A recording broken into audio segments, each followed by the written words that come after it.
Donc nous nous trouvons, à la périphérie, loin des principales routes interspatiales, loin des systèmes centraux, dans ce qu'on appelle, l'espace profond. Et nous avons la toile sombre, piquée d'étoiles, qui disparaît peu à peu, alors qu'il y a un croissant lumineux qui se dessine et qui révèle la surface de Tau Sigma 7, donc une protoplanète d'un diamètre d'à peu près 3000 km. Et l'intense lumière stellaire qui se lève révèle un relief accidenté, donc des cratères, des vallées, des plateaux, des mésas. Et quelques instants après, alors que le soleil de Tau Sigma se lève, on voit une silhouette immense, vaste, squelettique, des poutrelles assemblées, qui apparaît en contre-jour face au soleil. C'est un immense vaisseau minier qui entre en orbite. Et quelques instants plus tard, il y a un minuscule point, ce qui ressemble à peine à une poussière sur le disque solaire, un dropship qui jaillit de ses entrailles. Un petit appareil anguleux, rustique, et qui fend la fine atmosphère de Tau Sigma 7. Vous êtes tous les quatre dans la pénombre de la petite cabine du dropship, deux rangées de 3 sièges qui se font face, et vos visages qui sont durement éclairés par les bandes lumineuses rouges qui se trouvent au-dessus de vos têtes. Donc ça vibre fort, vous êtes secoués, il y a des grognements sourds, le craquement de la coque, et ces moteurs qui hurlent à plein régime et qui tentent de freiner le vaisseau qui est transformé en météore d'acier. Et vous pensez à ces derniers jours, à ce qui vous a amené ici, malmené dans cette petite cabine, fonçant vers la surface. Vous pensez à ces ordres de mission, ouverts à tout contractuel, émis par une des immenses sondes conçues par les corporations, des vaisseaux qui sont capables d'arpenter les étoiles pendant des décennies, à ausculter planètes, nébuleuses, astéroïdes en quête de richesses, de signaux, d'informations. Ellie a répondu positivement à l'ordre de mission de Nakatomi Solutions, avec l'espoir que les crédits glanés pardonnent un peu en partie son erreur, une erreur qui vous a coûté votre vaisseau. Vous avez déniché un cargo, l'Héphaïstos 4, le gros vaisseau minier que vous venez de quitter dans le dropship, et il vous a permis d'atteindre Tau Sigma 7, là où se trouve le signal repéré par la sonde de Nakatomi Solutions. Et vous revenez en un instant dans cette cabine, lorsque vous sentez votre corps projeté vers l'avant, juste avant que le harnais se resserre et vous plaque dans le siège. Le dropship vient d'atteindre la surface de Tau Sigma 7.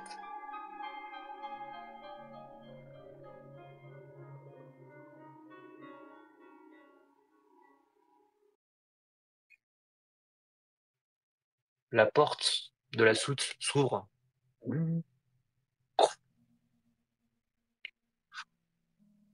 accompagnée de fumée, alors que les réservoirs rééquilibrent leur pression. Vous entendez un buzz radio. Colis déposé. Si vous avez besoin d'un taxi, nous serons dans 3 jours en orbite de Skyou. D'ici là, amusez-vous bien.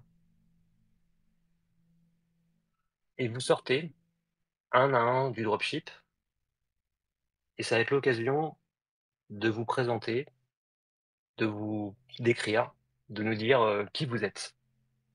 Donc, qui sortirait en premier du dropship?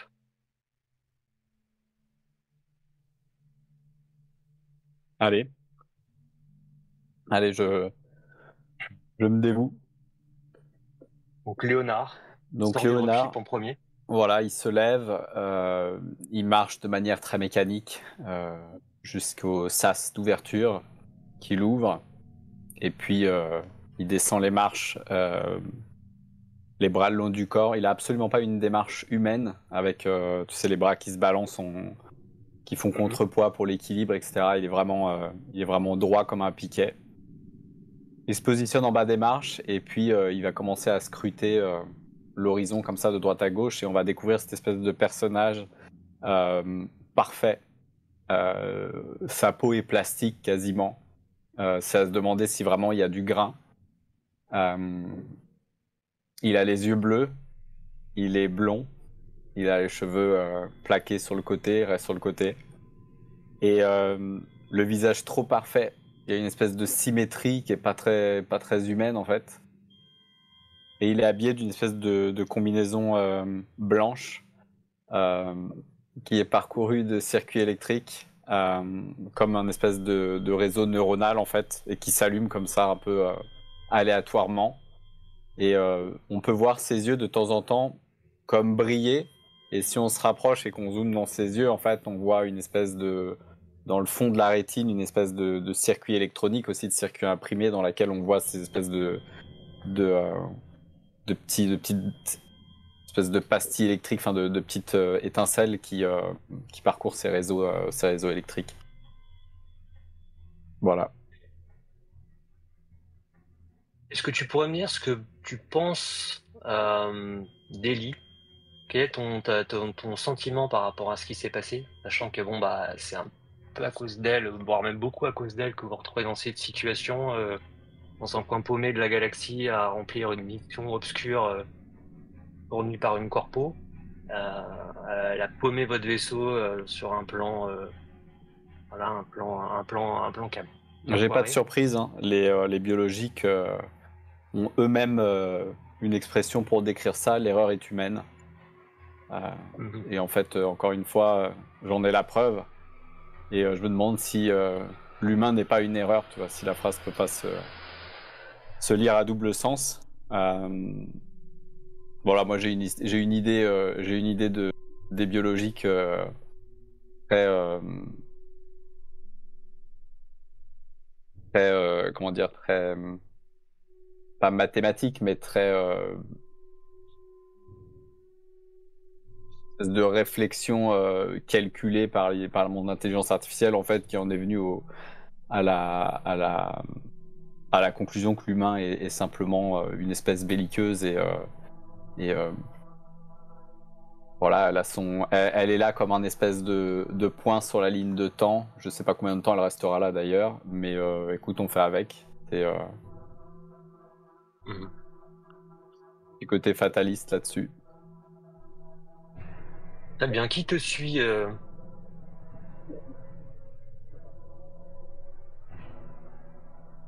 Ouais. Peut-être que Ellie, Ellie est Stu, derrière. Léonard, non? Mhm, tout à fait. Ellie est une femme qui n'a pas de cheveux, qui est complètement chauve. Elle a une tenue pratique terrain, disons un peu sorte de soldat un peu militaire, armée sur elle de base toujours.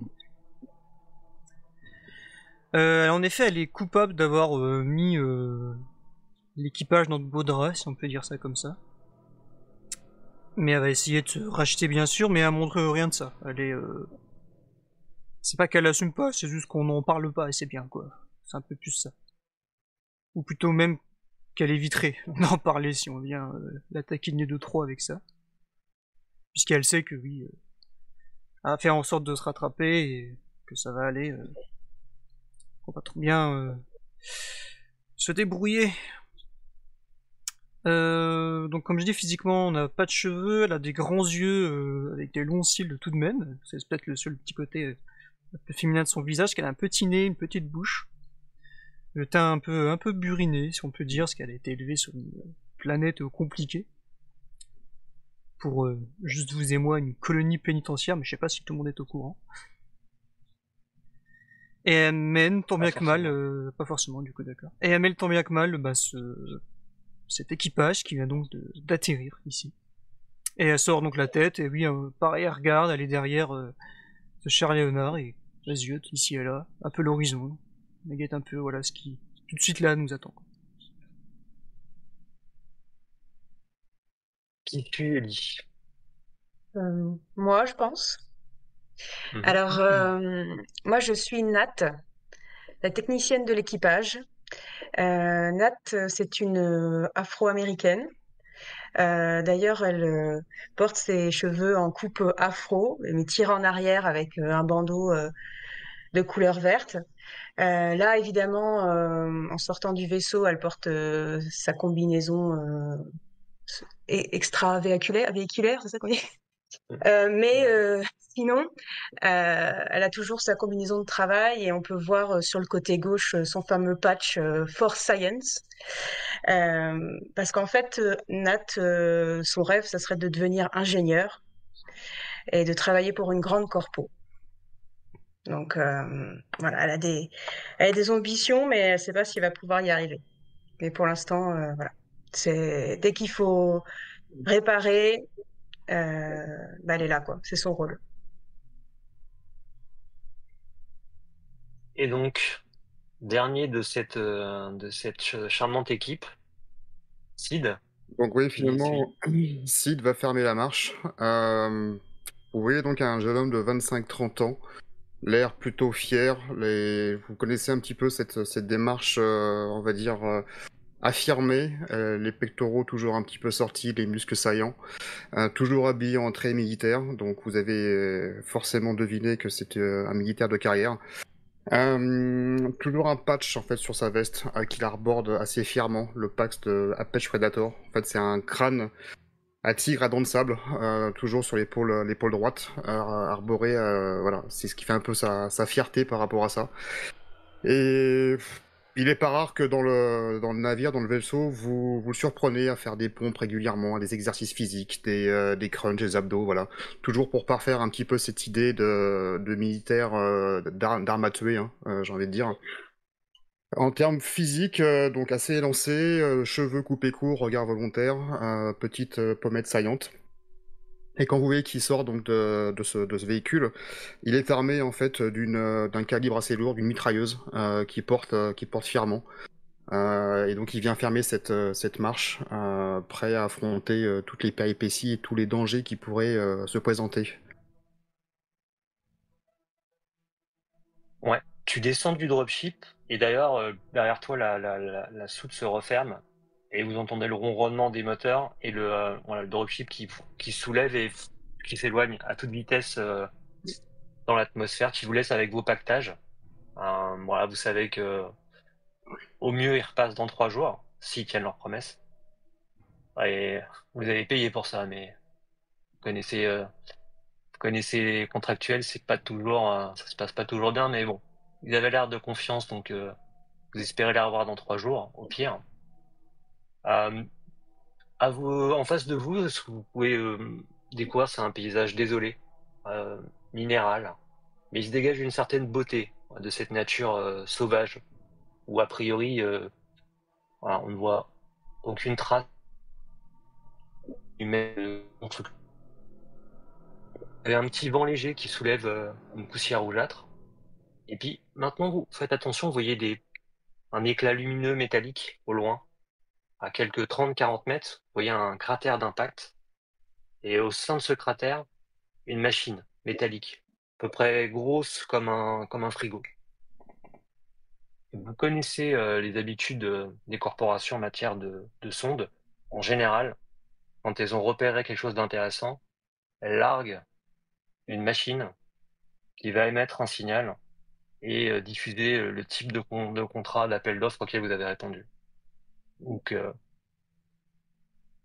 c'est sûrement votre point de contact avec Nakatomi Solutions qui se présente à quelques dizaines de mètres de votre atterrissage. Je précise juste, j'ai oublié, j'avais un patch moi aussi qui arbore Powered by Coffee sur ma, sur mon, ma tenue, j'ai oublié. Je pense qu'étant donné que je suis descendu le premier, j'ai dû repérer comme il a une dizaine de mètres ce module. Je pense que je l'ai repéré, enfin à peine descendu du vaisseau et du coup j'ai le bras tendu et en fait je dis simplement là. Bien, Sid, permette arrière de sécurité, je me charge de devant. Restez entre nous, Nat et Léonard. On y va. Ok, chef. Je sais pas trop, peut-être que je l'aurai en changeant de... Très bien. Bon, donc, en effet, Léonard a tout de suite repéré le module, et donc vous vous dirigez un petit peloton qui avance quelques dizaines de mètres, et vous voyez donc cette machine peu près grosse comme un frigo, avec un gros logo Nakatomi Solutions. Et alors que vous approchez, vous voyez 2 panneaux qui s'activent, qui coulissent. Le premier dévoile un écran cathodique et le deuxième un petit panneau de commande avec quelques boutons. Et vous entendez un bruit de machine de déclenchement de Il y a l'écran qui semble chauffer un certain temps. Et vous voyez un petit point vert qui commence à se mettre à clignoter. Et une voix qui sort d'une petite grille micro au-dessus de l'écran. Bonjour, je suis une BDA, boîte de dépôt automatique fabriquée par Nakatomi Solutions. Si vous êtes les contractuels engagés pour la mission ID 30213, merci d'appuyer sur le bouton vert. Je suis devant la machine. Vas-y. Non, vas-y, Non, mais vas-y. c'est pas comme c'était la machine. Bon. Bah, je tends mon bras peut-être un petit peu plus rapidement que Léonard et tout de suite je clique sur le bouton indiqué. Merci. Nakatomi Solutions est ravi de vous avoir pour contractuel. Pour rappel, voici le briefing de votre mission. Et tu vois un texte vert sur fond noir qui s'affiche. Donc on voit Nakatomi Solutions, appel d'offres public, ID 30213, dépôt de métal rare type NM109 détecté sur le planétoïde Tau Sigma 7. Demande d'intervention d'une équipe au sol pour collecte d'échantillons. Niveau de danger 2, géologie instable, présence biologique non confirmée. Pour toute demande de renseignement, ouais, bon, après, je pense que c'est la clause de base. En cas de blessure ou exposition nocive, il faut consulter l'article F7 de la Convention. Bon, bref, le truc qu'on lit jamais, j'imagine. En gros, si on est blessé, c'est foutu, quoi. Donc, j'ai l'habitude. Et bon, bah voilà. Niveau de danger 2, géologie instable, présence biologique non confirmée, peut-être jusqu'à ce qu'on le confirme, nous. Mais bon, c'est parti. Contractuel ID 30213, avez-vous des questions? Je regarde les membres de l'équipe. Niveau de danger 2 sur une échelle de 10. Oui, tout à Moins. fait. 2 sur 10. Détecté par la sonde ID 30213. Avez-vous des questions? Est-ce qu'il y a as-tu un rapport d'incident sur la zone relevé?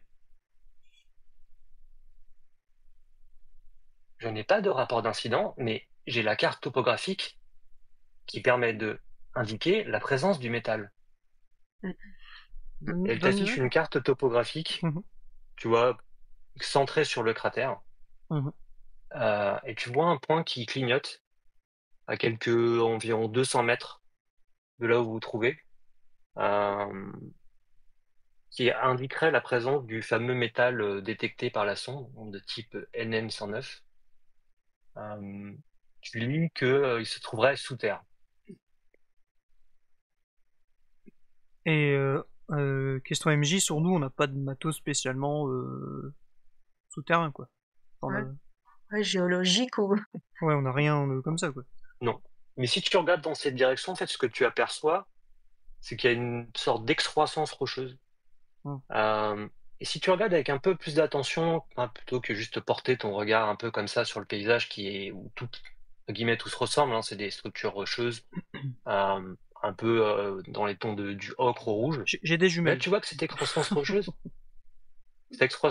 elle est un peu différente maintenant que tu fais attention. Tu vois que les formes sont plus arrondies. Et sur cette structure, tu vois des taches plus sombres. Ce serait peut-être des ouvertures. Je peux peut-être admettre que oui, tu sais, dans la vision de mes jumelles, tu sais, il y a la distance qui se calcule, machin, je sais pas quoi, c'est une sorte d'affichage, peut-être comme ça, et puis ouais, donc je vois la distance, machin, et je leur dis ce que t'as dit là, donc de 200 mètres.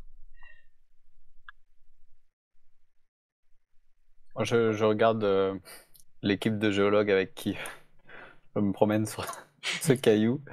Et du coup, je me tourne vers la machine et je demande quel est le taux de radioactivité de ce métal. Ce métal ne présente pas de niveau de radiation nocif pour les biologiques. Une bonne chose. Je regarde mon tour les autres, profitez-en, hein, si vous avez d'autres questions, c'est maintenant, on sera parti. Oui, la quantité d'échantillons peut être minime ou il y a un minimum attendu? À une trappe qui s'ouvre un peu plus bas sur la machine est un tiroir qui est déployé. Déposez un échantillon du métal dans le tiroir d'analyse. Le test s'avère positif. Une équipe d'extraction de Nakatomi Solutions sera dépêchée sur site dans les plus brefs délais. D'accord, d'accord. J'ai un peu le... Autre... J'ai un hameçon dans le sourcil, je les regarde, je trouve ça trop simple en fait, et je les regarde. Bon, bien on dépose quoi, ouais, c'est... Autre question subsidiaire. Est-ce qu'on a du matériel pour détecter ce métal-là et à quoi on reconnaît ce métal? Parce que NM, je sais pas combien, si on se balade et qu'on regarde sur le sol, je n'ai aucune idée de ce qu'il faut ramasser. Le niveau de métal détecté implique qu'il a été raffiné. Il devrait être normalement sous une forme industrielle. Ok. Ouais, elle a un go quoi.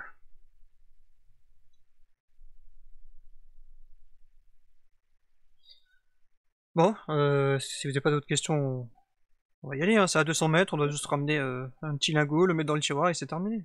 Parfait. Juste une dernière question. Le type de danger niveau 2 correspond à quoi exactement? Juste par précaution. Voilà. Machine. Réponds-moi. Alors que tu dis ça, je regarde Sid et son arme. Je regarde toi et ton arme, pardon.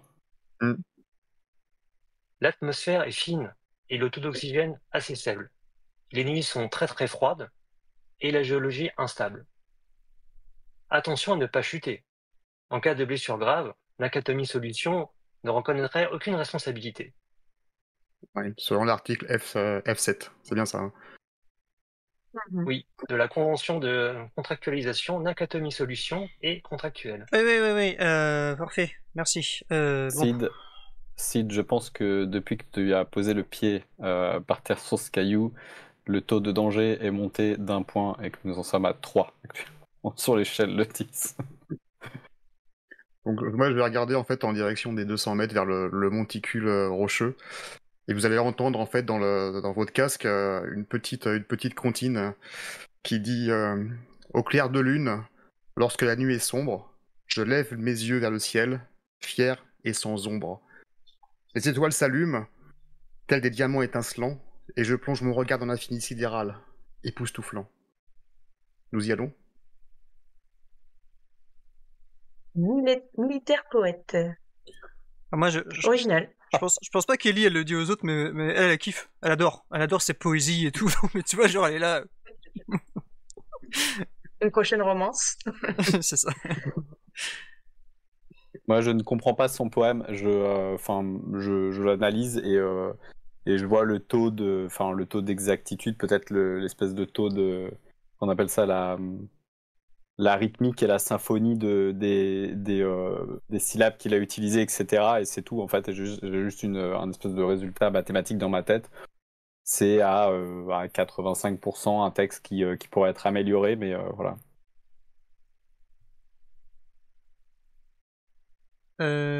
Question AMJ, est-ce qu'on a de quoi s'encorder ensemble? On a du matos comme ça? Vous saviez que votre cargo transport viendrait pas, vous reprendrait pas tout de suite. Vous avez un peu de matos de camping. Vous avez des tentes pour permettre de vous abriter.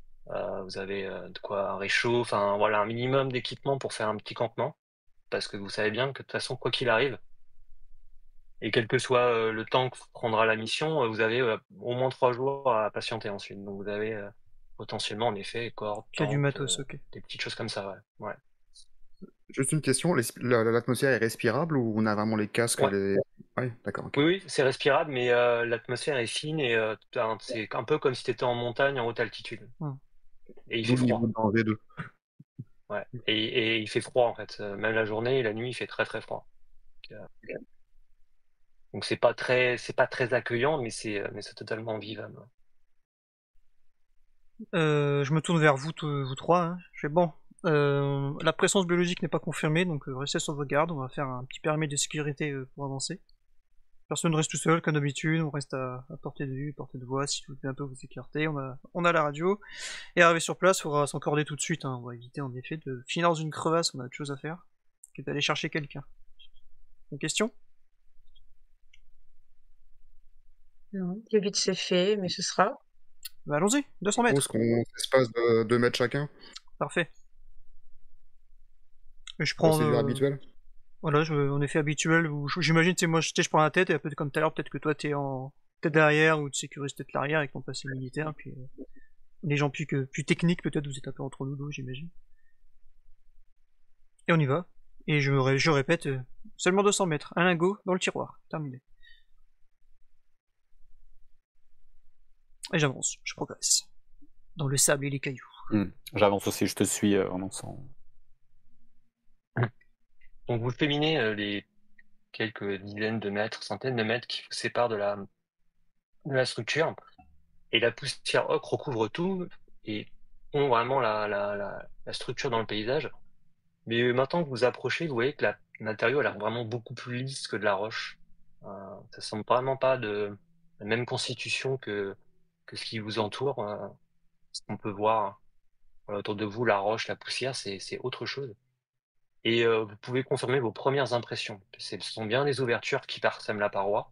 Il y en a pas mal de petites tailles, de moyenne taille sur le haut de la structure, mais il y en a une beaucoup plus importante, qui fait deux fois la taille d'un homme en hauteur, au pied de la concrétion. Pour y accéder, il y a un chemin Ouais. rapide et sécurisé ou... L'ouverture, la grosse ouverture que vous apercevez est accessible directement. Vous montez un petit peu sur le chemin et c'est accessible. Les autres, par contre, sont en hauteur, il faudra grimper. Est-ce que ça ressemble à une espèce comment ça s'appelle, d'habitation troglodyte ou Non, ça ressemble pas à une habitation, non, ça ressemble vraiment à une sorte de grotte, plutôt. Mhm. Ouais, ça a pas Mais été ça ne semble travaillé. pas forcément taillé. Tu vois pas, ça jure, maintenant que tu es proche, ça jure par rapport au reste du paysage, de par sa structure, mais ça semble pas forcément taillé avec des outils. Hmm. En tout Est-ce cas, que tu ça vois peut pas de être traces. érodé avec le temps ou... Comment? Est-ce que ça peut être érodé avec le temps, avec les intempéries ou avec le climat, ou c'est... Bah, C'était ce qu'il y a forgé autour ou n'a pas le taillé? même niveau d'érosion, alors c'est un peu étrange. D'accord. Toi, ça serait une sorte de bizarrerie géologique, mais parce que le reste est plutôt saillant et ouais, plus abrupt, et là c'est plus rond, plus doux. J'ai une, Ok. j'ai une question mi-RP, mi-méta pour l'équipage. Ou est-ce que quelqu'un a un scanner de trucs comme ça, de la roche, ou quelqu'un de la zone, ou un sort de sonar, est-ce que quelqu'un a un truc comme ça sur lui? Qui nous donnerait peut-être une image de ce qui nous attend là-dedans. Enfin, moi non, pour le coup, donc je sais pas si quelqu'un a ça. Non, dans mon équipement, j'ai pas ça. Non. Ah, juste, on sera un peu à la découverte, ça Mhm. pas à pas, quoi, du coup. Non, par contre, ce que j'aimerais, ce que je suis en train de faire alors qu'on marche, moi, j'aimerais observer vraiment tout, enfin observer le sol, observer, enfin même cette espèce de roche vers laquelle on se rapproche. Et en fait, je voudrais que tu me préviennes au moment où je vais détecter une espèce de trace ou d'empreinte ou de modification qui induirait une présence humaine ou en tout cas une présence enfin minière. Genre ça pourrait être une trace de comment ça s'appelle de chenille, ou ça pourrait être genre une trace d'outil dans le sol ou un truc comme ça, mais en fait c'est ça que je vais guetter sur le chemin. Ok.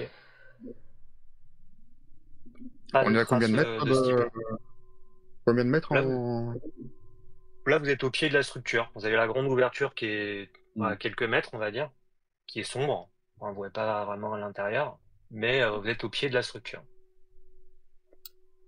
Bah, je leur dis. Si on est devant l'ouverture, Ah, vas-y, si on est devant l'ouverture, j'aimerais siffler, tu sais, une espèce de, alors je sais pas, siffler c'est con, mais une espèce de petite chanson un peu Far West, tu vois, un petit truc c'est très long et un petit peu angoissant, mais en fait c'est simplement pour avoir une idée, en fait pour calculer une idée de la profondeur, en fait avec l'écho que ça va donner, pour avoir une espèce de schéma comme on y a, voilà, essaye de schématiser Si c'est profond ou pas, si j'ai un retour direct ou pas. Et l'écolocation. Ouais, avec un sifflement. T'as une compétence? Ça te paraît être pas très profond.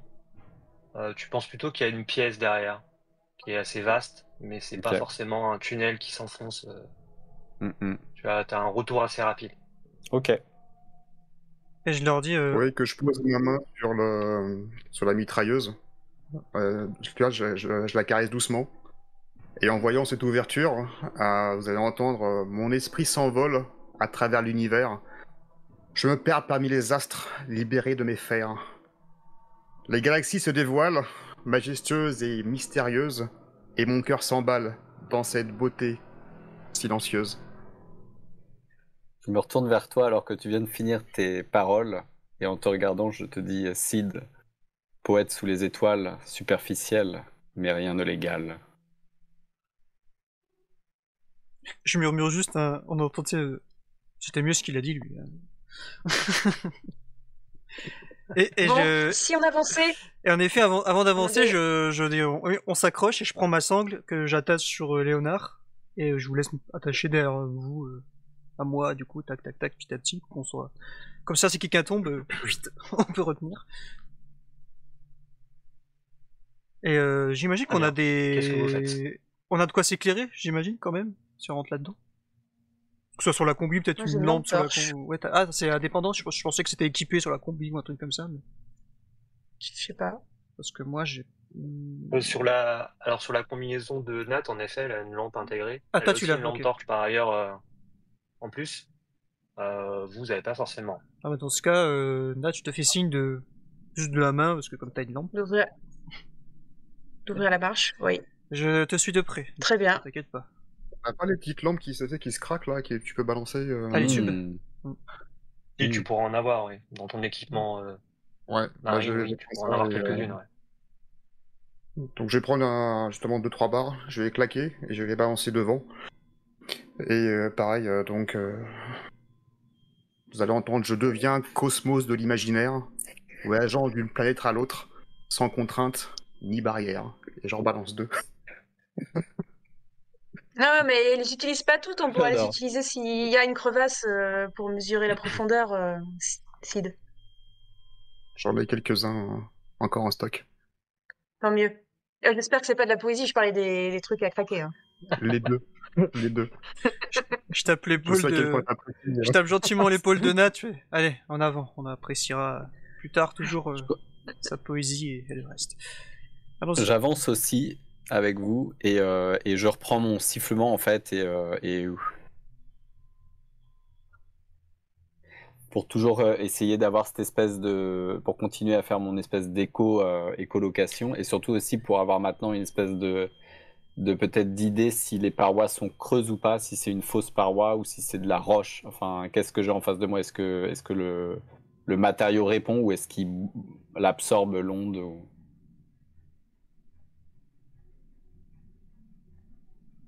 Tu as un retour, à mesure que tu avances, tu as un retour comme quoi ça te répond assez vite, hein. Tu vas Ok, d'ailleurs découvrir rapidement la pièce. qu'on sache. En fait, pénétrer dans ce qui une sorte d'atrium naturel. C'est une pièce qui est en forme enfin, qui a un dôme, dont le plafond est Ah un oui, c'est dôme, énorme en fait. Ok. percé des ouvertures que vous aviez vues à l'extérieur, et ça crée des colonnes de lumière qui fendent la pénombre, qui a comme ça ombre et lumière qui s'alternent.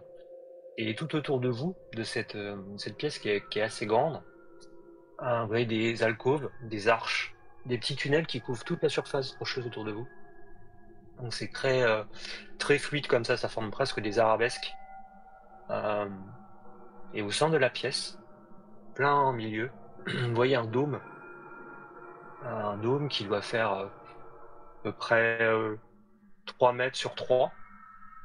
Et à son sommet, il y a une petite ouverture. À distance, difficile à estimer, mais peut-être à peu près la largeur d'un point. Il y a une lumière qui passe ou un truc que... La lumière de l'extérieur qui rentre en fait dans Ok. la pièce, ouais. Par les ouvertures, vous avez pu voir. Pardon, je me permets juste un Mais point il y a technique. d'autres, il y a d'autres ouvertures autour de vous qui donnent pas sur l'extérieur. Comme c'est Ok. peut-être des pièces ou des petites pièces ou des alcôves comme ça, des recoins dans la hauteur de la pièce. Ah oui, oui, j'ai une question tout à l'heure. La carte, on n'a pas récupéré la carte. On nous l'a montré, c'est tout. L'instant, elle Ouais. nous a juste monté la carte. On n'a pas avec nous une carte de. Ça, c'est dommage. Ça, c'est dommage, ouais. Bah, j'ai envie de dire. Je m'arrête en fait, devant ce spectacle. Je vais juste passer un petit peu devant, faire quelques pas. Avec Ouais. cette caverne, je découvre l'immensité dans ce cosmos infini, berceau de la créativité. Il voulait que je m'arrête juste devant. Je regarde un petit peu en haut. Les étoiles deviennent mes guides, mes éclaircissements, et je puise dans cet univers, cette source d'émerveillement, et je mets encore la main sur la mitrailleuse, et je mets la pointe juste devant. Je glisse à Nat. Tu trouves pas que ça fait un peu. Presque solennel. C'est si beau ce qu'il raconte avec l'endroit. Il y a quelque chose. Ça apporte quelque chose à notre mission. Je sais pas, j'espère qu'il manie aussi bien la mitraillette que la poésie, c'est tout ce que je lui demande en fait. Bien sûr, nous sommes tous qualifiés. Et tu sais, je m'écarte vite de toi avant que tu me parles de la connerie que j'ai fait avec notre, notre vaisseau. Je m'écarte un peu de toi pour pas que tu me parles de ça. Bon, reprenons, allons-y, tant qu'il n'y a pas de boyaux secondaires ou quoi, on ne peut que continuer, on n'a pas de quoi nous guider autrement. Mm. Donc allons-y, ça reste sauvegarde. J'avance, j'éclaire, je balaye. Est-ce que, alors que qu'on marche et enfin voilà, on fait quand même un peu de bruit avec nos pas dans la poussière, est-ce qu'on entend d'autres bruits? Est-ce qu'on pourrait entendre des, je sais pas moi, le son du vent qui s'engouffre certainement dans ces petits trous, ça doit faire une petite musique un peu spéciale, mais est-ce qu'on entend d'autres bruits que ça? Si on tend l'oreille. Non. Mais c'est Non, encore tu plus peux angoissant, t'entendre. quoi, c'est le vide. Hmm. Ouais, si tu avances dans la pièce, si tu te rapproches du centre, tu regardes autour de toi et tu vois vraiment ces alcôves, ces tunnels, ces petites pièces qui doivent se situer tout autour de vous. Hmm. Et si tu passes près du dôme, tu vois qu'il est extrêmement régulier. Ça ressemble pas à un élément géologique presque. C'est Ah, du même matériau que le reste, mais c'est parfaitement semi-sphérique. à combien de pourcentage est-ce que je pourrais évaluer sa confection? Est-ce que c'est justement à 90% géologique et 10% humain, ou est-ce que il y aurait une plus grande probabilité que ce soit fait par l'homme, enfin par entité Pour toi, biologique? il y a enfin, ça ressemble. Il y a une grande probabilité que ce soit pas géologique. Ok. Donc tu vois que c'est donc parfaitement semi-sphérique, et donc Hmm. il y a bien au sommet une ouverture Hmm. qui doit être à peu près grosse comme un point humain. Est-ce que quand on se place à cet endroit-là, si je me place vraiment au centre et que je continue à siffler, est-ce que le son est différent à ce moment-là? Non. Ok. Bon bah, je continue à regarder tout autour et j'avance avec le groupe. De même, on progresse devant, je suis pas très loin de Léonard, du coup, qui était devant ici. Mhm. Attentive, de la droite, gauche, droite. Dès qu'il y a un petit bruit, se retourne, voilà, juste pour vérifier. Donc. Comme je disais, tant qu'il n'y a pas de boyau secondaire ou quoi, bah c'est tout droit, quoi. On ne devrait plus être très loin. Et vous arrivez au bout de la pièce et vous voyez qu'en fait elle est de forme quasi sphérique. Enfin, pareil, elle-même un peu semi-sphérique. En fait, c'est une pièce qui est un cul-de-sac. Arrivé devant Ok. le mur du fond, bah je tape. Bon, je entends qu'il y aurait je sais pas, un truc dissimulé, quelque chose. J'ai trouvé bêtement une issue, un truc. C'est plein. Ça sonne comme de la... Bah, tu as quelques doutes sur sa nature, mais en tout cas, ça sonne comme de la roche. Enfin, ça sonne plein. Vérifier sol, etc. Bon, ça peut pas être juste. Mm. Je regarde On est moi-même en passé, l'air. ouais. voilà, Quand on est passé sur le chemin, tu disais qu'il y avait des alcôves de part et d'autre, c'est ça? Il y avait différents... Ouais, sur les hauteurs, en fait. T'as des d'accord. alcôves, t'as des tunnels, t'as des ouvertures qui donnent vers l'extérieur, d'autres qui donnent pas vers l'extérieur, qui donnent peut-être vers justement des petites pièces. Euh, Il y a un c'est ce moyen que t'as d'accès ou pas? remarqué, et le dôme qui est au centre de la pièce. Ouais. Est-ce C'est qu'il y a un moyen vraiment les d'accès pour éléments aller qui sont. plus haut ou pas? Il faudrait grimper. Il faudrait grimper. T'as pas de rampe ou t'as pas d'accès, on va dire, aisé. Alors j'interpelle Ellie qui est, avec la mitrailleuse. Les cavités, les étoiles dansent sur un air céleste. Leurs mouvements sont mystiques et célestes. Enfin, j'ai juste écouté le poème, j'ai pas écouté ce que tu m'as monté, je fais pas le lien avec ce que tu as montré. Ouais, c'est vrai que c'est pas mal, c'est beau. Oui. Je sais pas pour toi, mais moi je me pose quelques questions sur l'origine de la vie. Et je ressens une profonde émotion en voyant cela qui m'envahit. Oui, c'est pertinent, toujours, comme toujours ce que tu dis, mais faudra vérifier. C'est, tu vois, t'as vu les alcôves là qu'il y avait? Oui, c'est ça que faudra qu'on vérifie en effet. Mais Nat, vérifier le sol peut-être en effet que Oui, on va faire un tour. je balaye le sol de façon circulaire, quitte à revenir sur mes pas, vu que s'il y a rien, etc. Droite, gauche, voir s'il y a quelque chose de particulier.